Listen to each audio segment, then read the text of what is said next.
Esse filme fala sobre o amor. Só que não.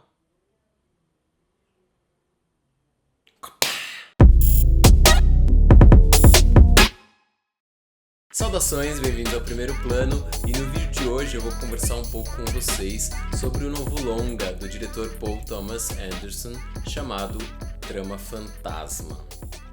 Esse filme concorre em 6 categorias do Oscar esse ano, incluindo as principais, que é a de melhor filme, melhor diretor, melhor ator, melhor atriz coadjuvante, melhor figurino e melhor trilha sonora. Ah, e melhor atriz. Não, na verdade melhor atriz não, mas que burrice. O filme se passa em Londres na década de 50 e conta um pouco da história do Reynolds Woodcock, que é um estilista muito renomado que trabalha com a irmã Cyril, vestindo a grande elite britânica e grandes nomes da realeza. E ele tem diversas mulheres que o inspiram a criar. E em um certo momento ele conhece a Alma, que é uma mulher um tanto diferente dessas outras, uma mulher forte e determinada, e ela acaba se tornando a musa do Reynolds e amante também. Então a gente vai acompanhar um pouco dessa história. O filme pode ser vendido e muitas pessoas podem ler o filme como sendo uma história de amor, só que na minha opinião não é nada disso. Eu sinto que é quase uma história de desamor ao retratar personagens que estão destruídos. E o diretor consegue mostrar isso com elegância e sutileza que eu acho que faz toda a diferença para o filme, porque além de trazer um charme todo especial, ele traz camadas que fica, acho que para o espectador interpretar muitas daquelas relações que ele está mostrando. Eu sinto que é um pouco um teorema invertido. O teorema é o filme do Pasolini, né? Que um estranho chega dentro de uma casa e vai mudar tudo o que acontece dentro. Em Trama Fantasma, isso acaba acontecendo, mas de uma outra maneira, porque a alma vai entrar dentro desse mundo desse estilista e da irmã dele, principalmente, e ela vai acabar sendo um pouco mudada pelo ambiente e não o contrário. Só que isso também não é tão simples assim, porque existe sim uma alternância de poder durante o filme, e eu acho que é nisso que está a riqueza do trabalho do Paul Thomas Anderson, que através de elementos técnicos muito bem construídos conseguem contar essa história de uma maneira muito competente, muito rica, muito sofisticada e, de fato, como eu falei, cheio de camadas que eu tenho certeza que é um daqueles filmes que se você ver pela segunda vez você vai notar mais coisas, pela terceira mais coisas ainda. Primeiro pela fotografia, o Paul Thomas Anderson nesse filme optou por não utilizar um diretor de fotografia, então ele mesmo faz a fotografia do filme. E é uma fotografia linda, linda, linda, feita em 35mm, que também é um recurso pouco utilizado nos filmes de hoje em dia, e eu acho que isso traz ainda uma elegância maior para a imagem. E por isso que eu acho que esse é um filme que, se possível, assistam ele no cinema, porque todos esses elementos técnicos que eu vou comentar aqui, eles enriquecem muito a trama e acaba obviamente envolvendo mais o espectador na história. E é uma fotografia que está muito mais interessada nos detalhes, estar atenta aos detalhes do que mostrar uma ambientação. Então a gente vai ter muito planos fechados no rosto dos personagens, planos detalhes de comidas, de cenas de costura, dos tecidos, da agulha. Então ele é construído dessa maneira, principalmente para o espectador entrar cada vez mais na vida desses personagens. Então a gente tem essa fotografia que é linda, os enquadramentos, a maneira do Paul Thomas Anderson enquadrar esses personagens é muito peculiar. Vocês podem ver no começo do filme o personagem da Leslie Manville, que faz a irmã do Reynolds, ela sempre enquadrada no centro do plano, em certos momentos até encarando o espectador, e eu acho que isso ele faz durante o filme inteiro. O jogo de poder entre esses personagens se relaciona muito com a maneira com que ele enquadra todos eles em determinados momentos do filme. O roteiro do filme eu acho quase impecável, eu acho que Chegando no terceiro ato, eu acho que ele dá uma escorregadinha num certo momento, mas que logo ele consegue corrigir. E eu gosto muito dos diálogos do filme, são diálogos muito ágeis e que, às vezes, em uma frase, ele fala muita coisa. Às vezes, duas coisas conflitantes saindo da boca do mesmo personagem e em uma frase. Eu acho que essa relação do poder e da submissão, ela vem muito através de vários diálogos que acontecem durante o filme.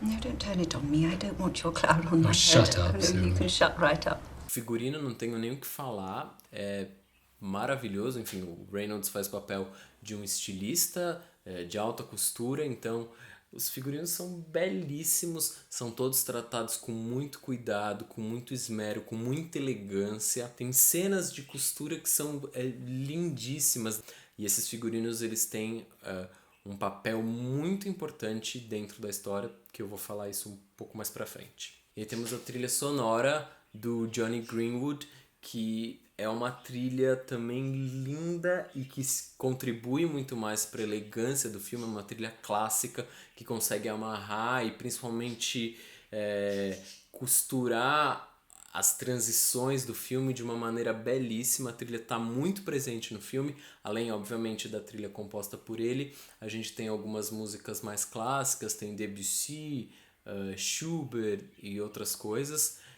E eu acho que são escolhas muito bem feitas e que funcionam muito bem para o filme. Outra coisa que me chamou muito a atenção é o papel do som, o som para cada personagem. Então, o passar manteiga numa torrada, o cortar uma comida, a xícara batendo no pires, tudo isso traz uma importância, traz uma riqueza ainda mais para o filme, e eu achei muito bem trabalhado e muito inteligente do Paul Thomas Anderson de utilizar o som dessa maneira. A montagem eu acho que também é um ponto fortíssimo do filme, porque ela preza pelo tempo e muito pelo silêncio. É um filme que tem diversos momentos de silêncio que dizem muito.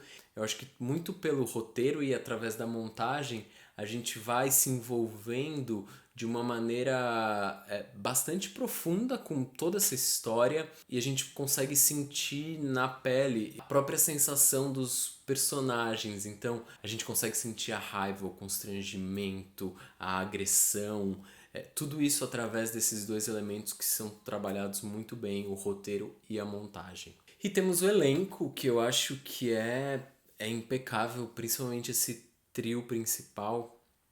Eu acho que eles trabalham numa sintonia tão grande e, enfim, a gente já conhece um pouco a maneira do Daniel Day-Lewis trabalhar. Ele se joga de cabeça na construção do personagem e aqui não é diferente. Ele passou por um processo bastante profundo de construção desse personagem, que é um estilista. Eu vi entrevistas dele falando que ele não conhecia nada do mundo da moda, e ele realmente entrou nessa pegada para saber como se utilizar a agulha na boca, a maneira de pegar, a maneira de manipular o tecido e, obviamente, todos os trejeitos desse personagem, que é muito elegante, é muito sofisticado, mas que por trás disso ele tem muitas camadas e que é muito complexo. Então o Daniel Day-Lewis consegue trabalhar isso de uma maneira excepcional, assim como, enfim, a Lesley Manville, que traz essa irmã que é um tanto possessiva e muitas vezes controla toda a situação, mas ao mesmo tempo ela sabe que ela não pode se sobressair ao irmão, que é a grande estrela do negócio. E temos, obviamente, a Alma, que é interpretada pela Vicky Krieps, que é uma atriz que me surpreendeu de uma maneira arrebatadora ao trazer uma personagem muito complexa. É uma mulher forte e eu acho que isso ela traz com muitas nuances, assim, a gente vai entendendo quem é essa personagem muito ao longo do filme. A gente no primeiro momento pode achar ela ingênua e doce, carismática. Então o filme ele vai brincar principalmente com esses três atores com uma relação de poder e submissão muito grande e muito bem orquestrada. Eu acho que no fim das contas, A Trama Fantasma é um filme que fala sobre a hipocrisia das relações humanas com uma elegância e uma sutileza que é impressionante. E aí aqui eu volto a falar uma coisa que eu mencionei no começo sobre o figurino do filme, né? O papel do figurino no filme. Eu acho que os vestidos todo esse cenário da moda, né? Dos vestidos, dos tecidos, do esmero que é necessário para fazer um vestido, desde a escolha do tecido, das medidas da pessoa, tudo isso é feito com uma beleza que serve como uma certa cortina para encobrir os podres e o psicológico desses personagens um tanto destruídos e cada um à sua maneira tentando encontrar a felicidade, apesar de nenhum deles ser de fato feliz. Então é um filmaço. Se você tiver a oportunidade de assistir no cinema, assista por todos esses motivos que eu falei aqui. E é isso. Espero que vocês tenham gostado, que vocês continuem aqui acompanhando o Primeiro Plano. Se vocês não são inscritos ainda no YouTube, por favor se inscrevam, porque ajuda muito o canal a crescer. Compartilhem com os amigos, dê like. E também me acompanhem nas minhas redes sociais. Se você já assistiu a Trama Fantasma, comenta aqui embaixo o que você achou. E se você concorda ou discorda com as coisas que eu falei aqui. Então é isso. Até mais.